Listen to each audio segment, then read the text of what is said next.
Welcome to the Freaked Podcast. I am Mr. Blue Sky. And I am Brotein. And we're going to be going over a few movies today, Frankie Freako and Y2K. Now, let's start with Frankie Freako. What did you think about Frankie Freako overall? It was a lot worse than I was expecting. And I was not expecting much, so to say that it is pretty awful, in my opinion. I know, mainly because, I was familiar with the director's work before of Psycho Goreman, and I love that movie, and I was hyping up to you. So when I saw the trailer, the trailer's good. Trailer's good. Does not compare to the movie. No. Yeah, I'm trying to think of the guy's name. I think it's Steven Kostansky. I think it's Steven Kostansky or something like that. He does a great job, but just not in this movie. It was not good. Let's talk about the plot a little bit. I'll let you start, unless you want me to start.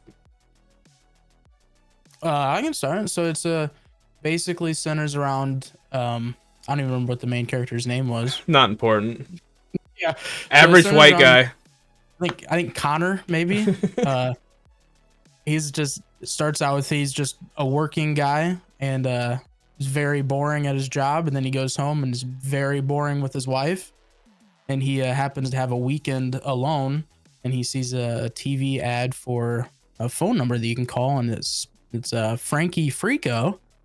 And then things get a little bit freako.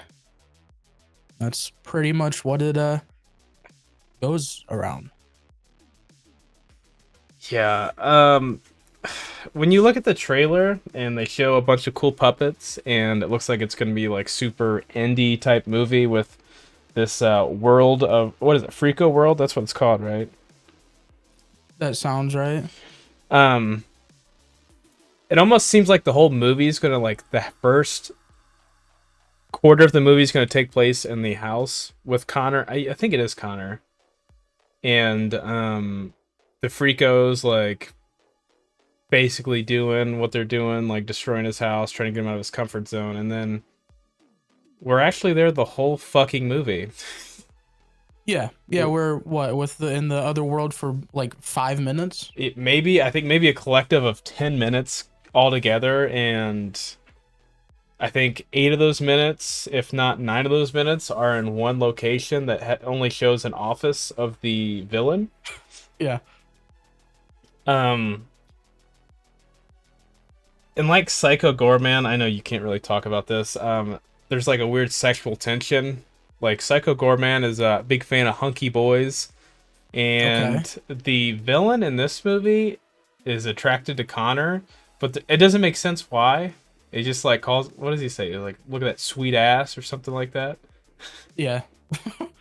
There's also a weird side plot where he's the dad in Psycho Goreman. I think he's Connor's boss, but he's trying to have him shred these like documents so that he doesn't get fired, and so that he gets fired on camera. It never even amounts to anything. Yeah, no, I honestly kind of forgot about that. And then he just ends up in his basement. Yeah, glued.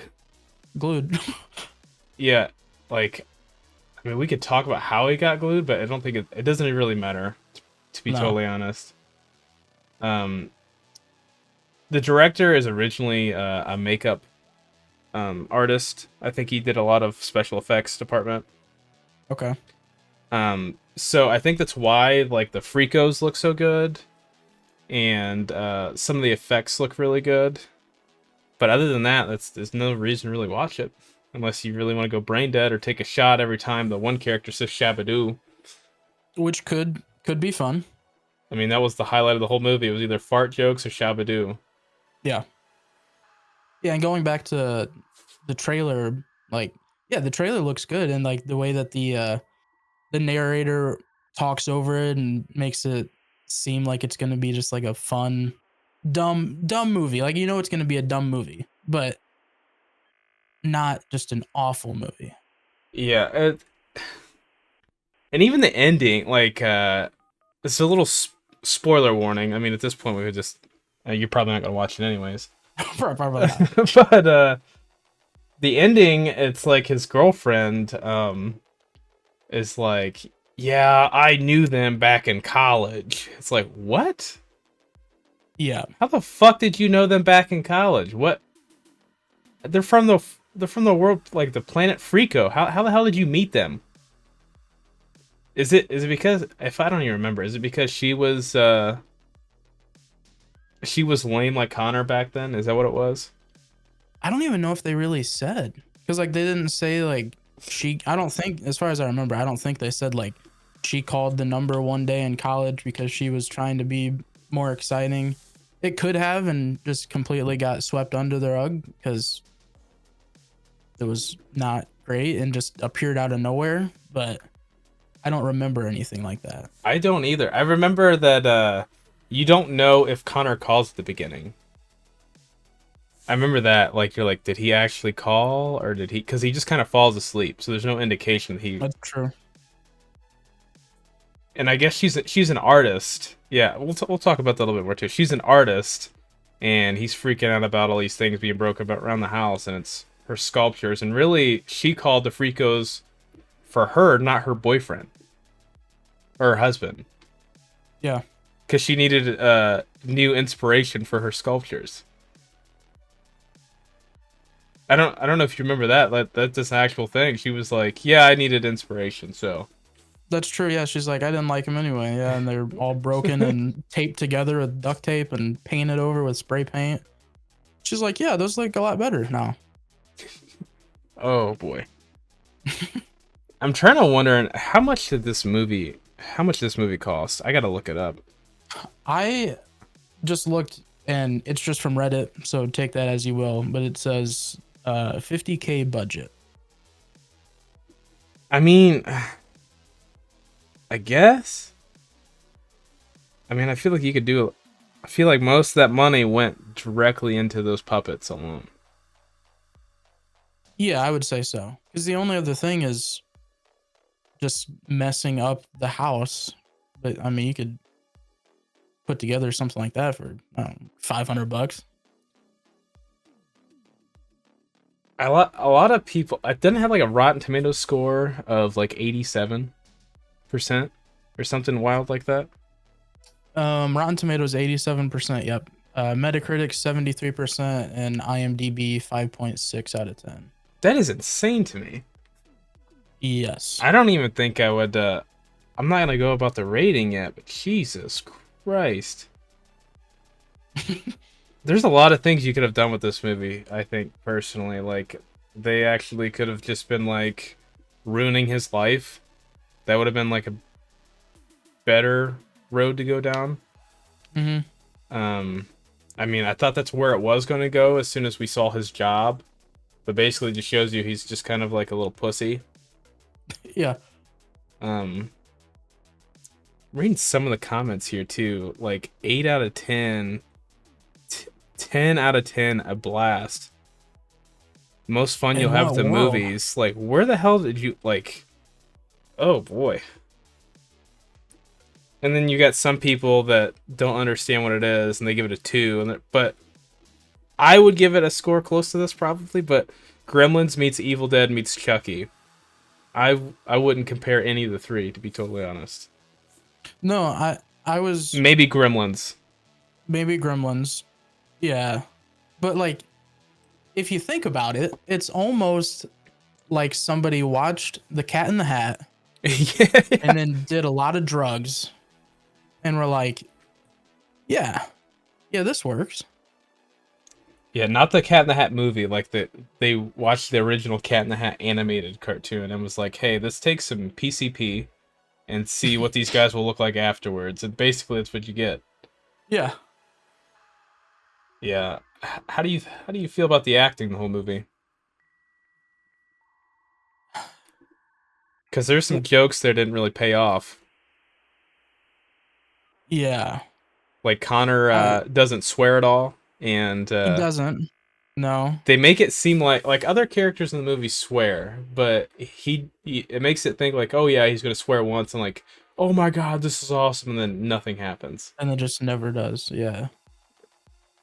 It's a weird thing to pin out line after line for his character, and then nothing pay off for it. Now, what do you score in this movie out of Shabadoos?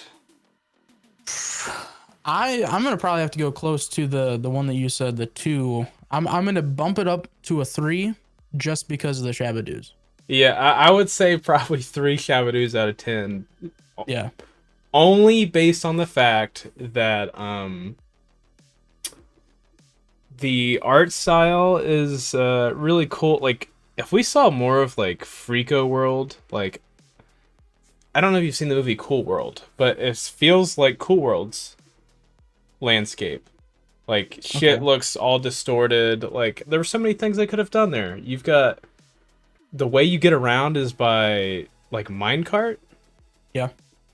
Um, there's these fucking robots which we haven't even talked about yet. That look like little Terminator puppets, just like roaming around. They kind of look like Flamethrower from Puppet Master. It's just I don't know if they knew what they were writing. I feel like they were just told, "Hey, you did a good job on this previous movie. We're gonna give you $50,000. Go make something else. See if it hits."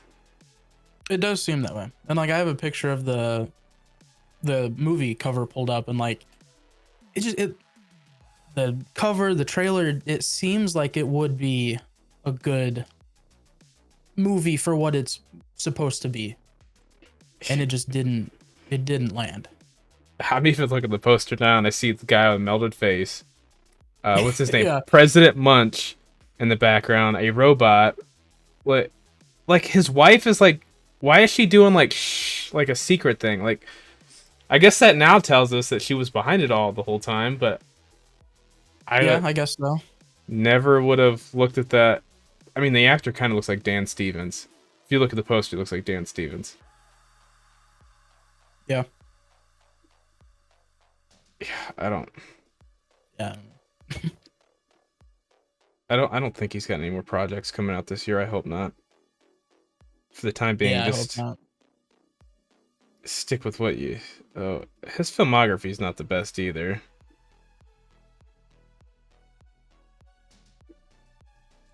Holy shit! He directed Leprechaun Returns.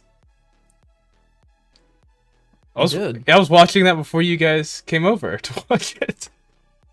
Huh. And he the also did and the Void. VHS 94. At least maybe just a segment from it. We'll talk about Void at some point. Void is a really awesome movie. Okay. I think he co-directed it with somebody though.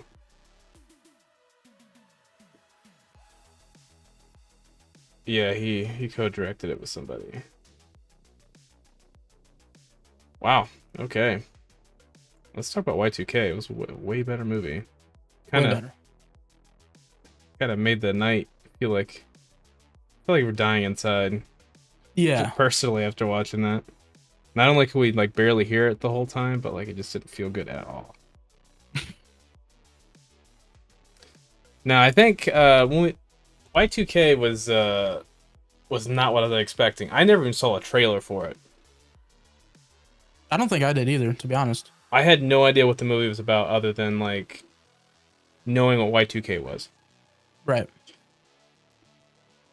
But A24 I guess they got with Kyle Mooney. Kyle Mooney wrote. I don't know if you guys knew who Kyle Mooney is, but he was on SNL for quite a bit.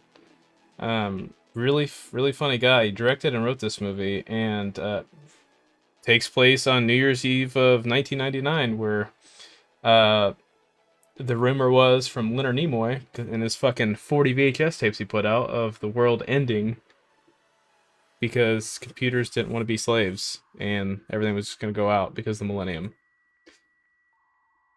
How do you feel about this movie overall before we talk about the plot?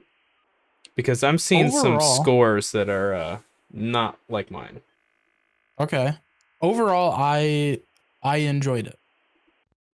Like, so going back to Frankie Freako, this is what I was expecting more of in Frankie Freako, like this kind of dumb, not really horror comedy situation. So I enjoyed it. Yeah. If I had only watched it and not anything else that was really bad, maybe it would have been a little bit less enjoyable, but I enjoyed it for what it was. Well, I don't know if it's because I really enjoyed it because of how bad the movie was, the first movie we watched, but this was the type of humor that I was like waiting for, and Yeah, I would agree. the jokes landed a lot better in this movie. Um, the effects were way better in this movie. I mean, this movie probably got a lot more money. I mean, it's A24, so who knows? We're looking at here, $15 million. So Okay, so a little bit more. a little bit more. Yeah, little bit more. A little bit more. But the plot starts out. We see two friends. They decide on New Year's Eve they're gonna go to a party instead of just like waiting around because they're basically losers. They don't really do anything. Obviously, they're both virgins because there's a lot of virgin jokes in the beginning of the movie. Your main character is what's his name? Jaden something. Martell. He's from he played was it Bill? Is that his name? In It Chapter 1? Yes, Bill. Yeah, played Bill in It Chapter 1, and then you had Julian Dennison played his best friend Danny, which he was the fat kid from Deadpool 2.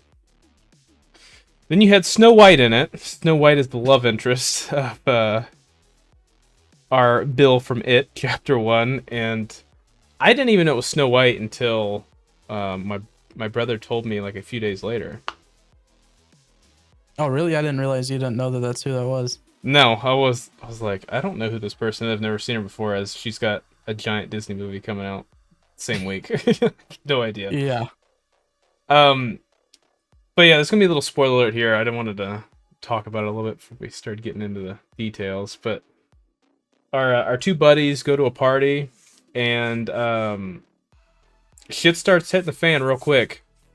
You've got a guy with a boner getting his dick ate off by a blender. What else? What are the other deaths? There's a lot of funny deaths in this movie. Somebody put. Did somebody put something in a microwave? Oh yeah, no, the guy trips, and his head goes in the slams his head? microwave. Yeah, Okay, that's right. Yeah. it doesn't explode, but it just kills him. You've got the one guy, Farkas, tries I think he's like the bully. This fucking joke is hilarious. Break Stuff by Limp Bizkit starts playing because he sees he can grind a broken basketball hoop. Fucking hits it with a skateboard and immediately dies. Just dies. Just busts his head and dies. Like, that was the type of jokes I was looking for in the last movie. We just did not get it at all. The characters, though, I will say, I'm not a big fan of the characters. They killed the Danny, the best friend, off within, like, the first, I don't know, 15, 20 minutes. Is that Yeah, what you say? I was not expecting him to die He was like at all, but that quick specifically. Well, like at all, because he was like the Yeah. biggest comic relief character. I guess you can put it as motivation later in the movie because it's what helps. What is it, Eli? Eli, yeah. Gets Eli motivated to like try to stop these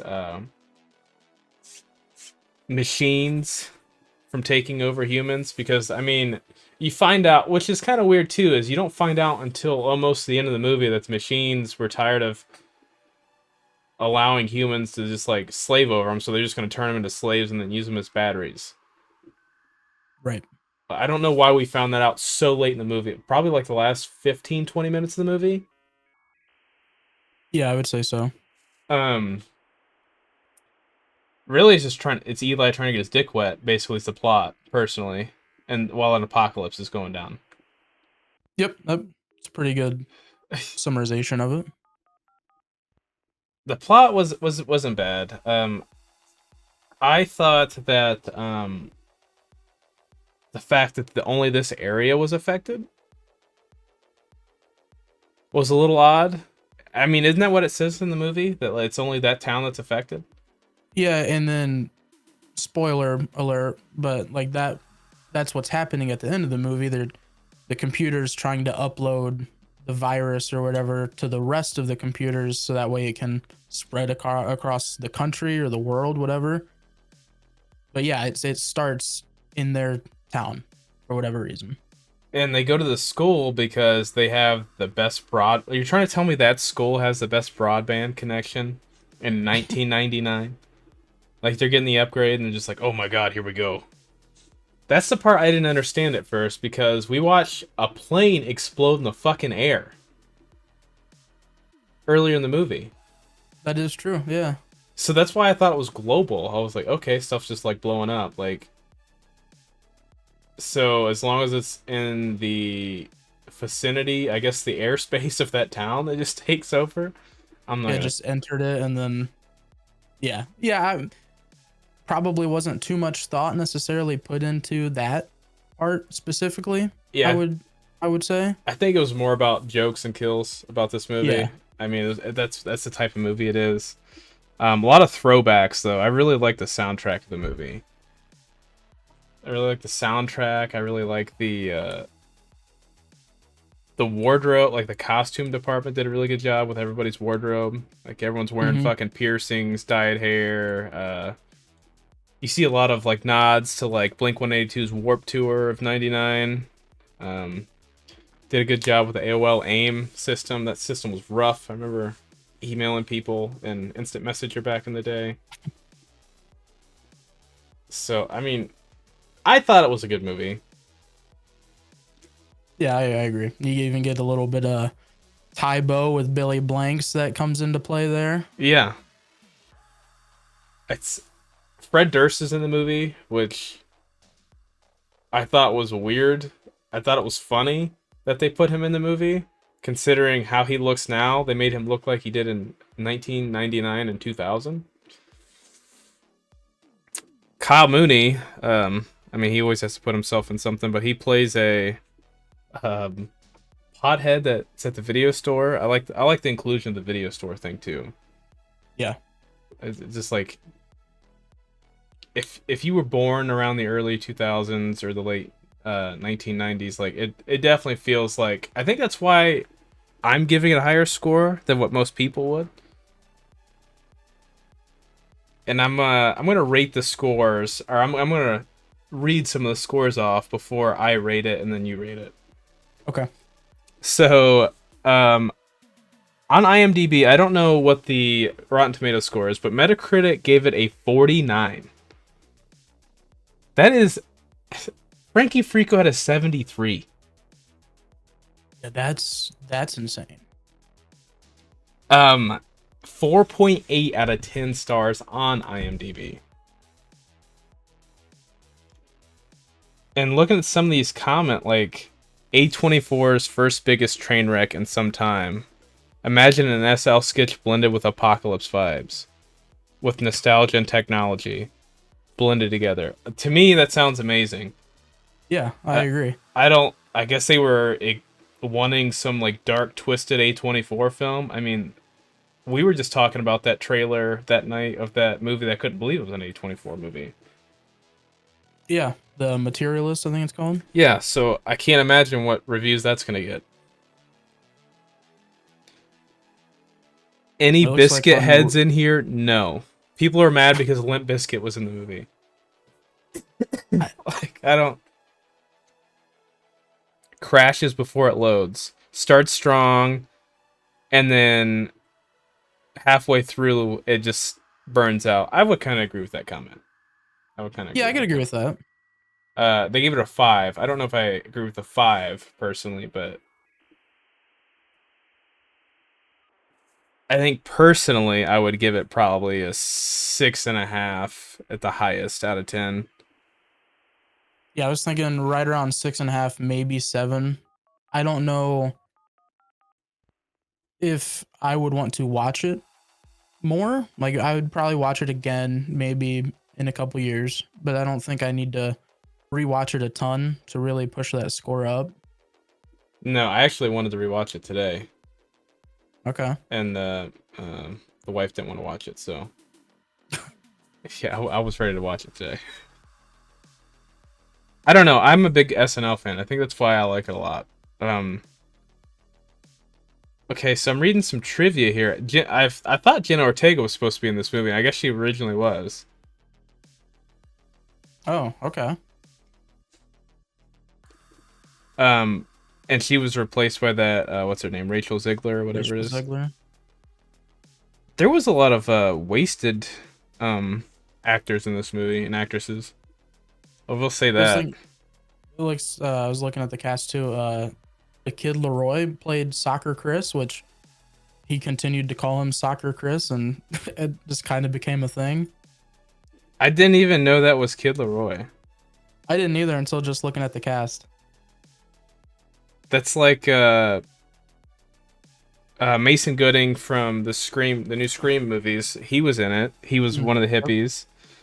Um, Well, I think he was the main female. I think that was her boyfriend, wasn't it?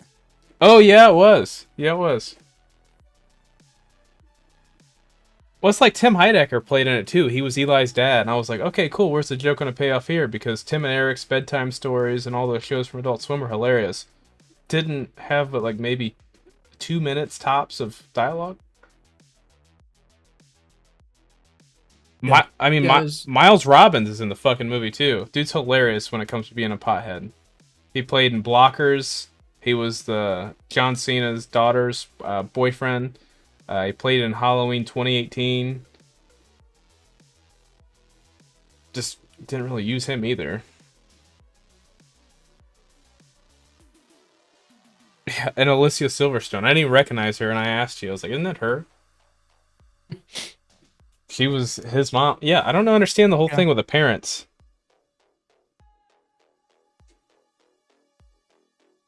Yeah. I don't. I don't either. But I will say, I do give it like a 6.5 out of 10. I thought it was a good movie to watch. It was a good time just to hang out and just. You don't have to pay attention to any story at all. You just fucking watch the movie. I mean, you look what Yep. happened. We were like diving deep. Like, why'd the plane blow up? Stuff like that. Yeah. Yeah. Overall, I would say, that the songs and the ending kind of leaves off for like a. I don't know if it's just like teasing, like, oh yeah, it could continue if this movie makes money or not. I don't understand how it would, because I think the epilogue takes place what, like 6 years later, or maybe it's Yes, I think. 4 years later, because it shows the iPod 1. Yeah. Um, but yeah, it shows the bad guy's not dead. I don't understand how he got in the iPod and why he waited 6 years, but I'm taking it as it's just like a little tease instead of taking its face value as like, oh, the villain's back. But probably so. Yeah. Because then we also get a special video of Danny dancing around to Thong song. Hong Song. Yeah. Just after the credits are rolling. See, that's something I didn't understand. So is like his consciousness uploaded? So like, that's what I was kind of wondering what was going to happen to his character. Is they were lead down the road of like the movie Virus, where like it was just going to merge with a human's body. Well, and technically, we don't see him die. right? They just leave him there in the garage. Yeah, well, they leave him there, and well, he might have died. I know they've risen his headstone at the end, so I mean, he's dead. That's true. Yeah. I don't know. Yeah, as the computers or whatever were driving by, maybe they stole his consciousness and uploaded it or something. I don't know. Like they definitely could have. I mean, the thing they were doing at the end was like putting little like things in people's brains just to drain them for power, kind of like the Mm-hmm. Matrix. I don't know. Personally, I like the movie. When it comes to the winner between these two, it's definitely Y2K. Frankie Freako will never be watched again. I wish I could refund it, delete it off my Fandango Now account, but I can't. So, Yep, I could agree with you on that. well, thank you for doing the podcast today with no script. It was really fun. That was fun. Look forward to doing more. Yeah, we're gonna. I don't know when the next one's gonna come out or when we'll get together and figure that out, but I guess we could try not to do horror movies every time. It's kind of basically what this podcast is, though. Yeah, I mean, we could just see what happens. There's always something to watch. Just wing it. Yeah. All right, guys. Thanks for listening to the podcast, and we will see you next time. So, yeah.